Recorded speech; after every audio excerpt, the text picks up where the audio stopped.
Hello everyone, welcome back to Springrealms, our wonderful little Patron server, and as the last dungeon has been defeated, and consequently it's a new month, we have a new dungeon to investigate.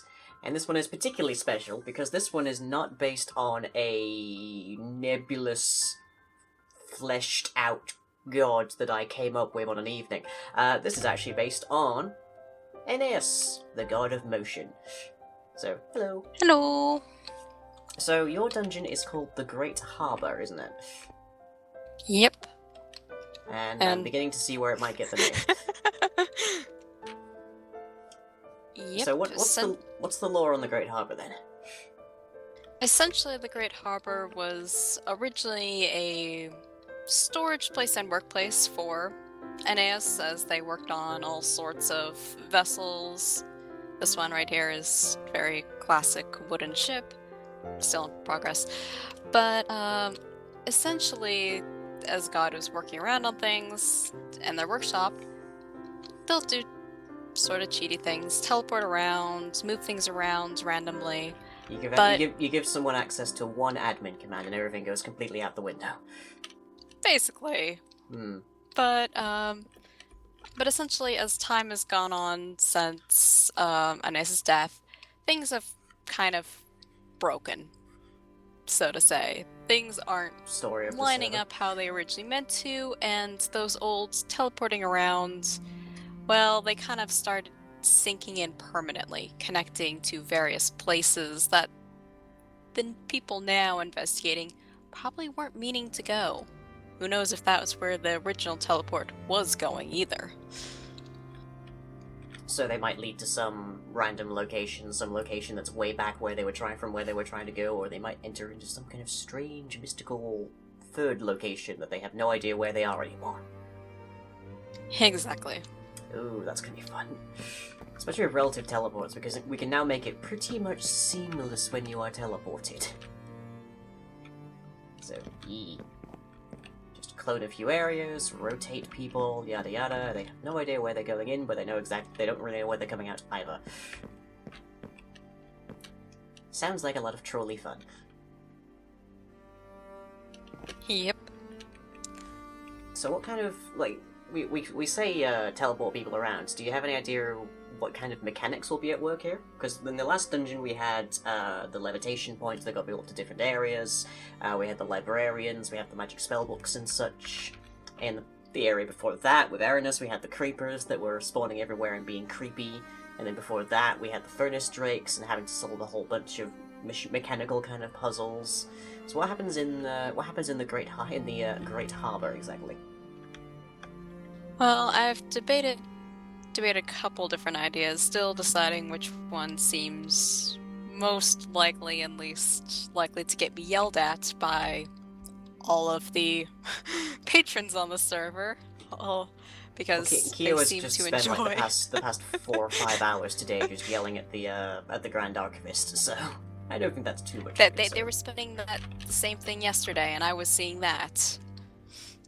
But we also have to remember, this is the first dungeon in the new tier, so consequently they have access to redstone, they have access to gold, that means they can make a whole freaking ton of golden apples if they want. So, we also do have to account that players at this stage are gonna be a bit tougher to take down. Assuming they're actually prepped for a dungeon. Yeah, I've debated the idea of drawing some attention of the resident harbor master, either through destroying particular sites or by harassing workers, but I've yet to start figuring out which seems like a mechanic that would work. I feel like having some kind of supervisor boss wouldn't be a grand idea, because we just had the Grand Archivist. Yeah, but you have to summon the Grand Archivist through a very specific action. As opposed to summoning the Grand Harbor Master by breaking things. By breaking things, and it's a chance on every break that it could show up. So you're not exactly able to accurately predict when. But the more things you break, the more chances you've run of the boss popping up. So it's sort of smash enough pots and something kind of nice drops out of it. Well, something nice or something that wants to murder your face. Well, it's a dungeon, so logically everything here wants to murder your face. Yep. Still working on the exact idea of it. Perhaps occasionally the first few times the boss shows up, does some damage, and then disappears. Oh, so the boss is sort of a So- persistent enemy kind of thing. Yeah, and That could eventually be once you've interesting. caused enough harm, the boss then persists long enough for a sustained fight. I don't know. Still working out all the ideas. Well, with the last dungeon, we had a sort of revolutionized system on how to do boss attacks, which doesn't actually, strictly speaking, need to have a boss entity. So in theory, what we could do is have the Grand Harbor Master, or whatever it ends up being, be basically just an armor stand with a bunch of scoreboard values. And then, as long as that has then, when you actually summon the boss, it just, like, sets a bunch of values to that, and you have to do things to decrease those values until it finally dies. So that that'd be interesting. Yeah, essentially. But it need to get the attention of the Harbor Master to travel onwards. Because otherwise, nothing here is moving anymore. Especially not under a watch of someone who's specifically charged with keeping everything here safe and secure.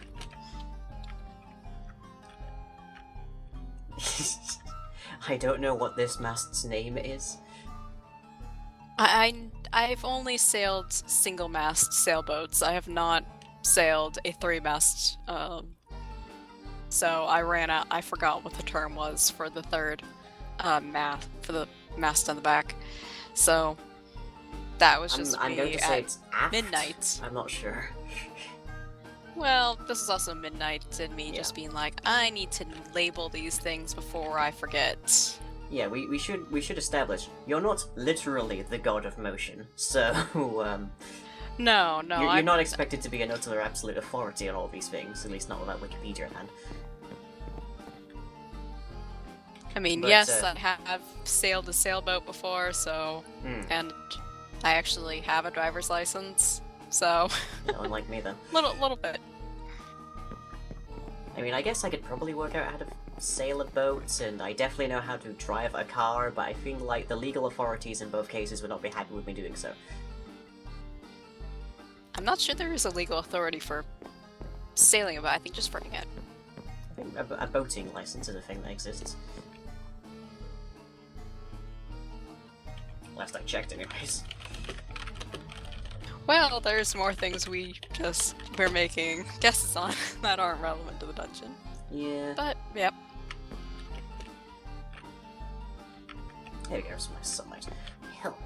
So, let me see. The next thing we need to wonder about is what's going to be the primary sort of antagonist when you're around here. We've got the Harbour Master as like our boss.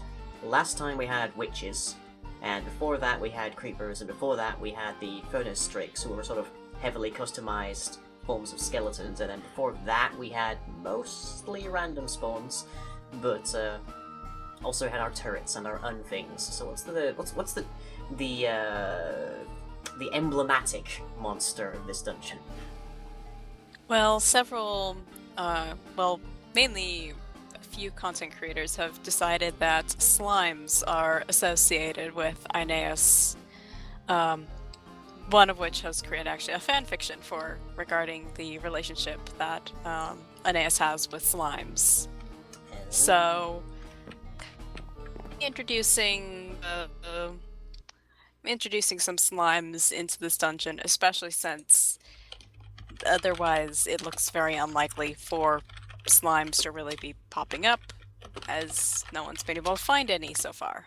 We have managed to find a few slime chunks, but they're a massive pain to actually get stuff to spawn at. But let me see if I... So, your little friend, basically, is this guy in the middle here, is Alert.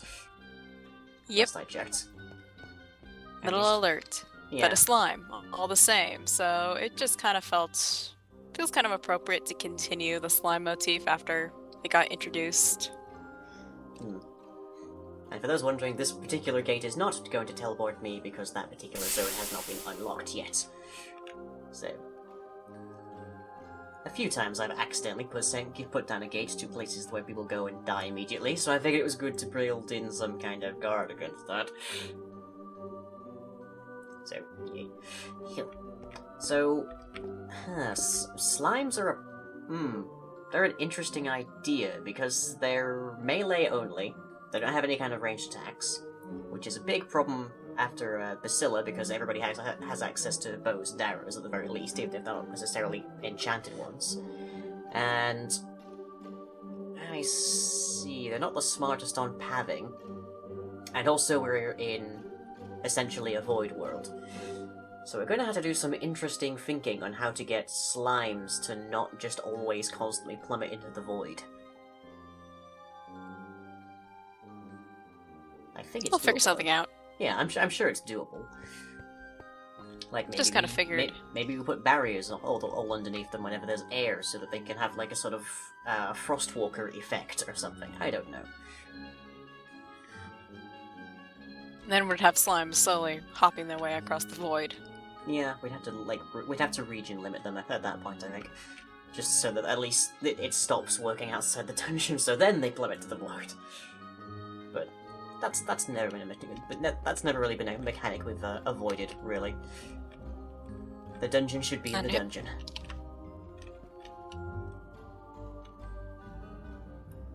So is there any particular, like...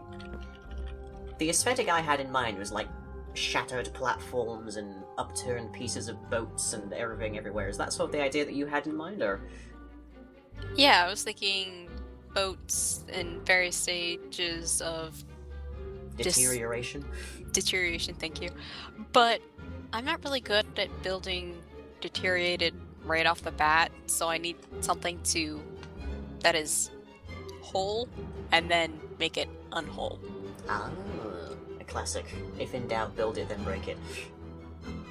Of course, I'm relatively known, or at least I think people have a dim recollection of nature reclaims, so I'm fairly aware of how to make things look utterly wrecked. I think the most recent example we have would be the fallow overgrowth, where we had all the different old buildings and such that were kind of largely wrecked.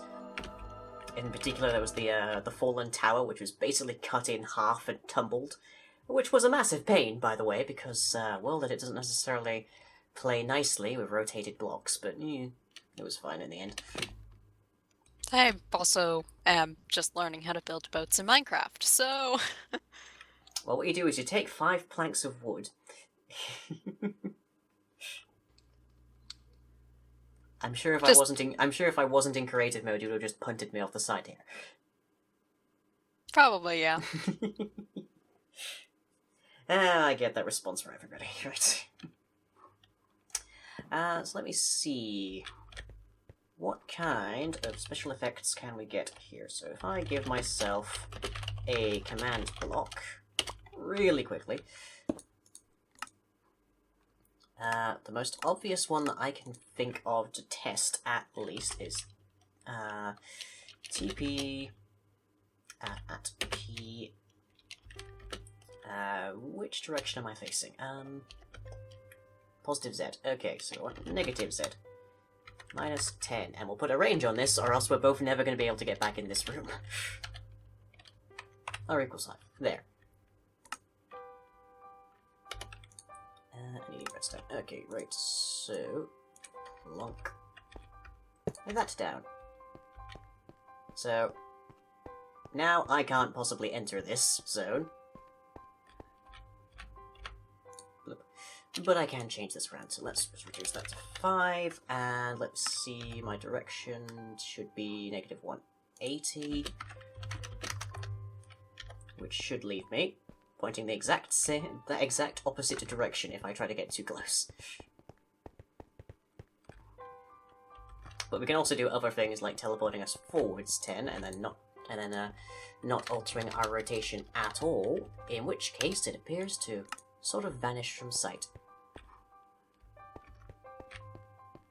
but only if you're traveling from one direction to the other. So this is not this is a very directional kind of fault, but we can make it a lot more precise than that.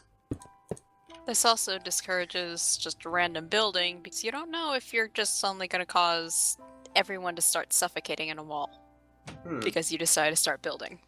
Yeah. What we could try and do is have sort of similar to the lore bats from the Grand Archive. What we could try and do is have sort of an ambling kind of network of entities, and then they teleport people who get too close to them to another one of their kind, and that kind of thing. Like, sort of on a timer.